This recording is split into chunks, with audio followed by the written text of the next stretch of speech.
Dimensional modeling, and this is an official article on dimensional modeling from Wikipedia. So let's see the introduction to dimensional modeling. Dimensional modeling, DM, is part of business dimensional lifecycle methodology developed by Ralph Kimball, which includes a set of methods, techniques, and concepts for using data warehouse design. The approach focuses on identifying the key business processes within a business and modeling and implementing these first before adding additional business processes. Let's model some business processes, maybe the core ones, sale, user, login, and then move up. It's a bottom-up approach. So this is a bottom-up approach. You model specifically the key business processes and only then you move up or to others. An alternative approach from InMOM advocates for a top-down design of the model of all the enterprise data using tools such as entity relationship modeling. Here. Description. Dimensional modeling always uses the concept of facts, measures, and dimensions. Fact is something that happened. I logged into the website at this date. A dimension is something that can change over time. It's a dimension. My age is changing, right? But the fact that I logged in or was at an age at a certain date is a fact. Okay. But I have dimensions that they do not necessarily change. I mean, but it's not something that happened at a certain point of time. Right, so a fact will always have like an x-axis with the time that it happened, but dimension, I mean the fact that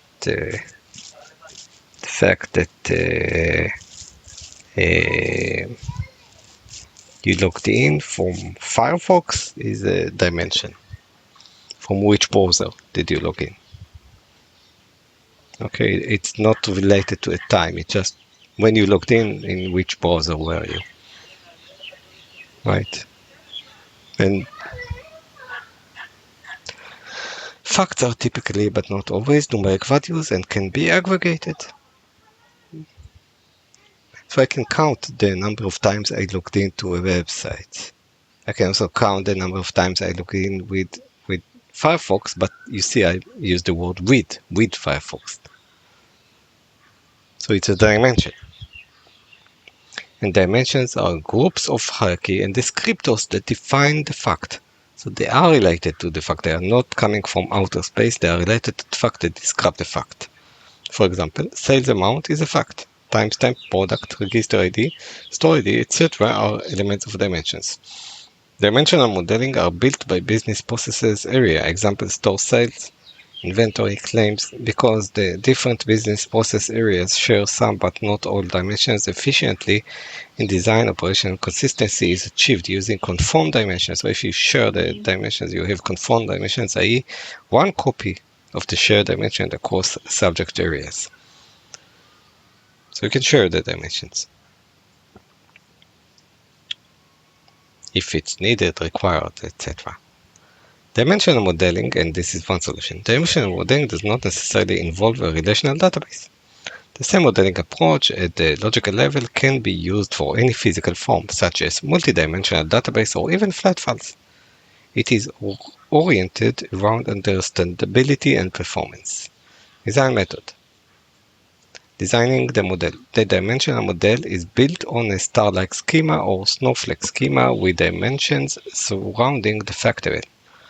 To build the schema, the following design model is used. 1. Choose the business process. 2. Declare the grain. 3. Identify the dimensions. 4. Identify the fact. Choose business process. The process of dimensional modeling builds on a 4-step design method that helps to ensure the usability of the dimensional modeling and the use of data warehouse. The basics are in the design built on the actual business process which the data warehouse should cover.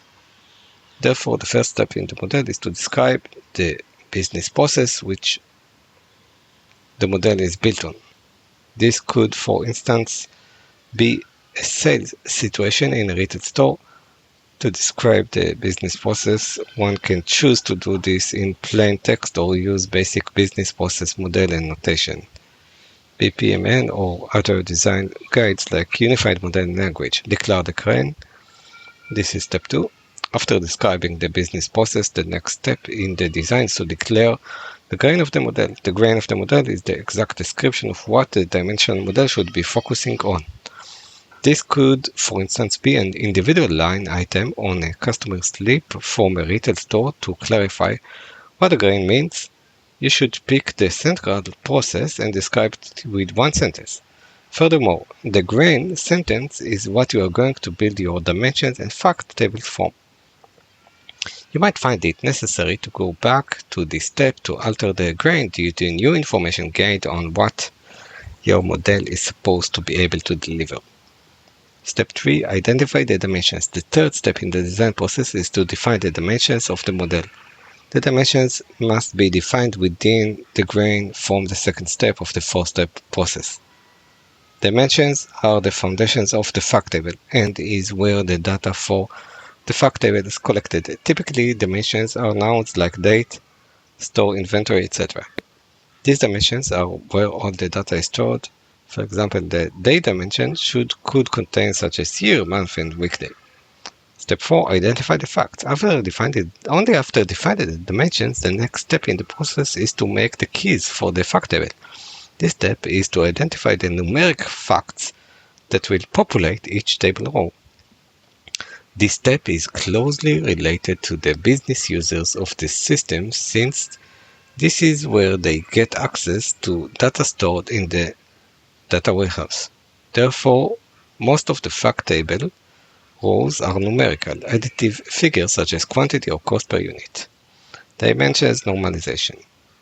Dimensional normalization or snowflaking remove redundant attributes which are known in the normal, flat, and denormalized dimensions. Dimensions are strictly joined together in subdimensions. Snowflaking has an influence on the data structure that differs from many philosophies of data warehouse, single data fact tables surrounded by multiple descriptive dimension tables. Developers often don't normalize dimensions due to several reasons. 1. Normalization makes the data structure more complex. 2. Performance can be slower due to many joins between the tables. 3. The space savings are minimal. 4. Bitmap indexes can't be used. 5. Query performance. 3NF databases suffer from performance troubles when aggregating, when we do normalization, we got all these Dropbox, we get more pure representation of the data, but it's more complex. Aggregating or retrieving many dimensional values that may require analysis if you are only going to do operational reports, when you may be able to get by with 3NF because the operational users will be looking for very fine-grained data. There are some arguments on why normalization can be useful. It can be an advantage when part of hierarchy is common to more than one dimension. For example, a geographic dimension may be reusable because both the consumer and supplier dimensions use it. Benefit of dimensional modeling. Benefits of the dimensional models are the following. Understandability. Compared to the normalized model, the dimensional modeling is easier to understand and more intuitive. I'm missing here some diagrams, but I think when we discuss the normalized model, we see all the entities connected one to another, while in dimensional modeling, the key thing is that we see a main fact table surrounding it in first layer dimension tables. This is the picture that we should see. Or the snowflake with additional normalization. In dimensional models, information is grouped into coherent business categories or dimensions, making it easier to read and interpret. Simplicity also allows software to navigate databases efficiently. In normalized models, data is divided into many discrete entities. This is the big giant map that you see sometimes for data modeling. Even in simple business process matters and dozens of tables joined together in a complex way. Query performance. Dimensional models are more denormalized. Interesting. This is what we're saying, that in the standard normalized model, we have a normal model that describes exactly the model. It can be composed of hundreds or thousands of tables.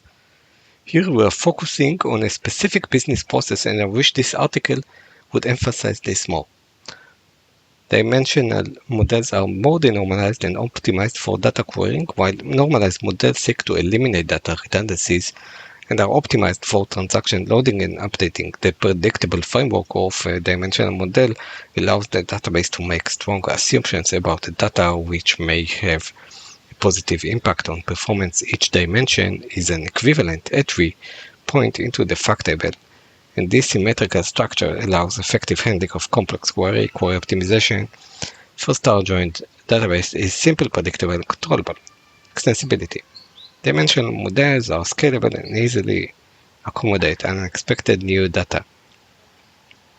Existing tables can be changed in place either by simply adding new data rows into the table or executing SQL alter table commands. No queries or applications that sit on top of the data warehouse need to be reprogrammed to accommodate changes. All queries and applications continue to run.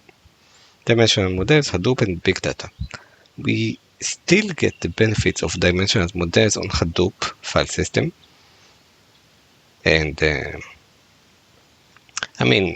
combines usually the file system and MapReduce and other similar big data frameworks.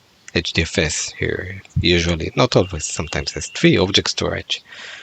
However, some features, by the way, it's important to notice the difference in between file systems and object stores. File system where we have an exact mapping of files into the system. Object storage, usually separating the files into blocks. There is not a direct mapping, it's not a file system. The hierarchy is just the prefix of the object. More scalable, less structured in object storage. However, some features of Hadoop requires us to slightly adapt the standard approach to dimensional modeling. The Hadoop file system is immutable. We can only add but not update data. As a result, we can only append results to dimension tables. Slowly changing dimensions on Hadoop become the default behavior. In order to get the latest and most up-to-date record in a dimension table, we have three options. First, we can create a view that retrieves the latest record using windowing function. Second, we can have compacting service running in the background that recreates the latest state. Third, we can store our dimension table in immutable storage, HBase, federated queries. The way data is distributed across HDFS makes it expensive to join data. In distributed relational database MPP, we can collocate records with the same primary and foreign keys on the same node in the cluster. This makes it relatively cheap to join very large tables. No data needs to travel across the network to perform the join. This is very different on Hadoop and HDFS. On HDFS, tables are split into big chunks and distributed across the nodes in our cluster. We don't have any control on how individual records and their keys are spread across the cluster. As a result, joins in Hadoop for two very large tables are quite expensive, as data has to travel across the network. Of course, this depends on the latency that you need. If 10 seconds is slow for you, or 1 minute, or 1 hour, this depends on the use case. We should avoid joins where possible. For large fact and dimension tables, we can denormalize the dimension table directly into the fact table. For two very large transaction tables, we can nest the records of the child table into the parent table. Flatten, this is for extreme cases. I would not go it as a first solution only if we must do. So the literature for this article was Kimball Ralph, The Data Warehouse Toolkit, the definitive guide to dimensional modeling. This looks like an interesting book. Another book by Ralph Kimball, A Dimensional Modeling Manifesto. So this is an article probably. And some more from Kimball. Ralph Kimball, he has a couple of interesting papers, as it looks. Looks great. Looks like good references and papers here. This was the article about dimensional modeling from Wikipedia. Interesting one, good one.